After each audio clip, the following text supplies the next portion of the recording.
an atom, we have three particles: neutrons, protons, and electrons.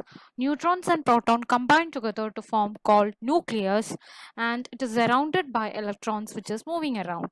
Neutrons are chargeless particles, protons are positively charged particles, electrons are negatively charged particles. So today we are going to learn about model of the atom. Okay, how this particular model of the atom was established, and who and the scientists behind this arrangement. So we're going to look about which all scientists has contributed to this model of atom. Okay, so at first J.J. Thomson discovered electron in late 1890s. J.J. Thomson discovered the electron. In Thomson model, the atom is composed of electron by a soup of positive charge to balance the electron's negative charge, like negatively charged plum surrounded by positively charged pudding. For example, I can tell a fruit watermelon. That black seeds indicates the electron, and that red color part indicates the positive part of the electron.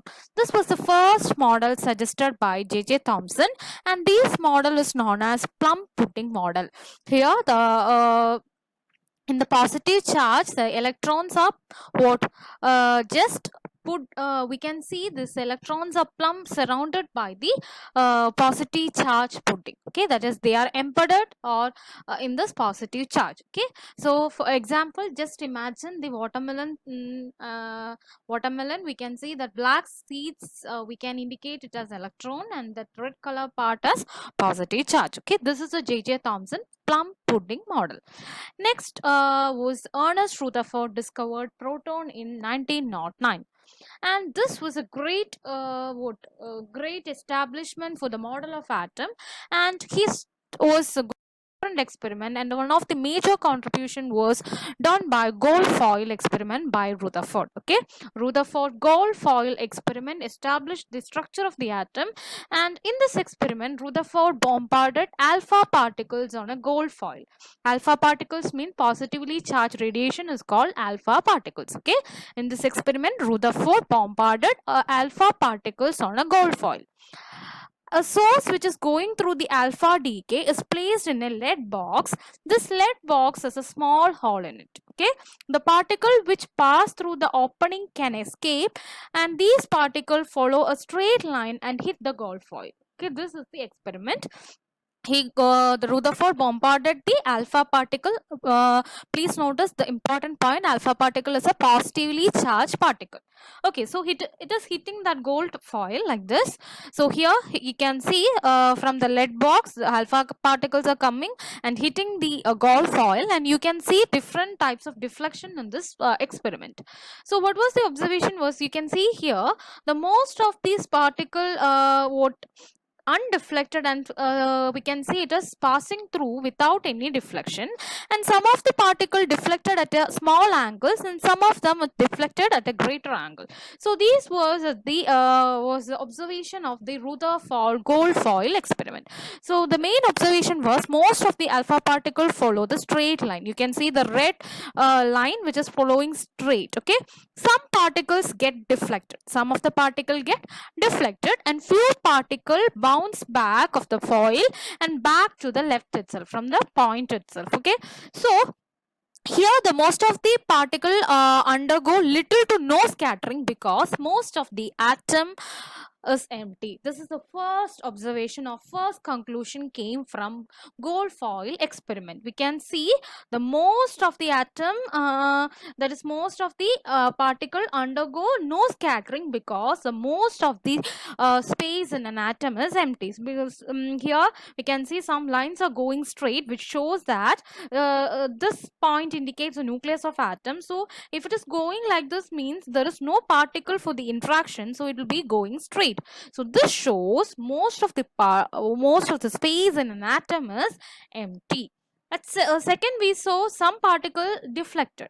Okay, this interpretation, a tiny fraction of alpha particles are scattered at large angle because their path takes them very close or extremely small, but highly charged nucleus.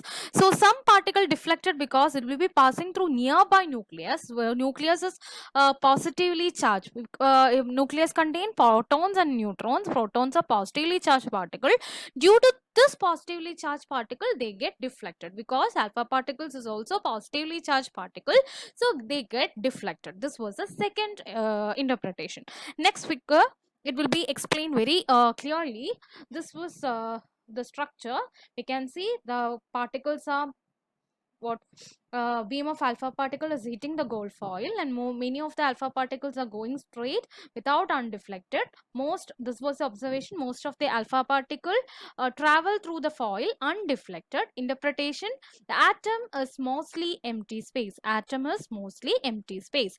And the sum of the alpha particle is deflected like this. Some alpha particles are deflected by small angles. The nucleus is positively charged, as is the alpha particle, because as alpha particle is positively charged, some of the alpha particle is deflected by small angles. This shows a second interpretation, that nucleus is positively charged. Occasionally, an alpha particle travels back from the coil about 180 degree. We can say about 180 degree back deflection. The nucleus carries most of the atom's mass. The nucleus carries most of the atom's mass. So the main three interpretation from gold foil experiment is, so most of the atom is space and an atom is empty. The nucleus is positively charged, and most of the mass is concentrated at the nucleus. So most three interpretation from the gold foil experiment is, the most of the space in an atom is empty, the nucleus is positively charged, and the nucleus carry most of the atom's mass. Okay, so this figure explains, these are the conclusions from what Rutherford experiment. Most of the atom was empty space because most of the alpha particle went straight through. So the first observation, the most of the alpha particle went straight through. So this shows the most of the atom was empty space. Okay. The second thing, the nucleus was positively charged because positive nucleus repelled by positively charged alpha particles. So this shows due to this positive attraction, some deflection is shown by the alpha particle.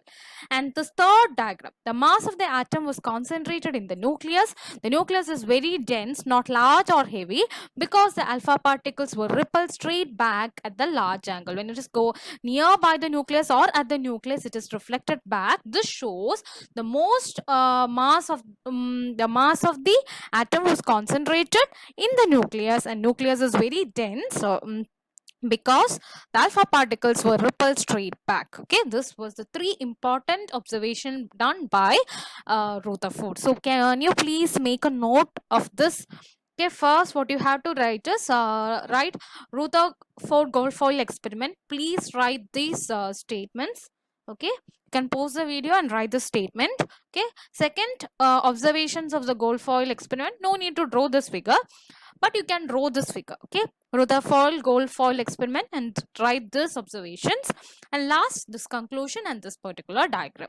So this diagram will be very easy. Straight line indicates the empty space, less deflection indicates the positive charge, 180 degree deflection indicates the most of the atom is mass is concentrated at the center. Here we can see there is no mass concentrated. We know that electrons are what we can say there is no mass for electrons.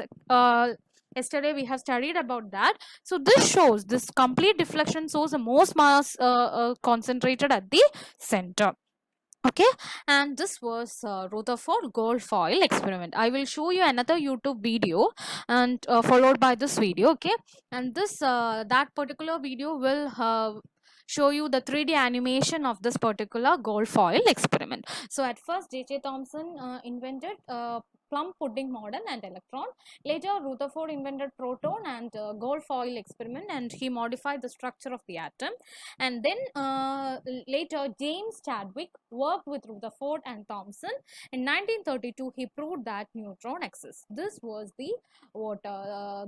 how the structure of the atom or model of the atom was established. Okay, I think you're clear with this particular topic, that is what is plum pudding model, what is Rutherford Guilfoyle experiment, and how first they found out electron, then proton, then a neutron. Okay, electron was discovered by J.J. Thomson, proton was discovered by Rutherford, and James Chadwick discovered neutrons. Okay, so if you have any doubt, please repeat the video. Please watch the video again, and I will be giving you another link for the YouTube video. Okay, please watch it that also. Okay, if you have any doubt, please message me. Thank you, children.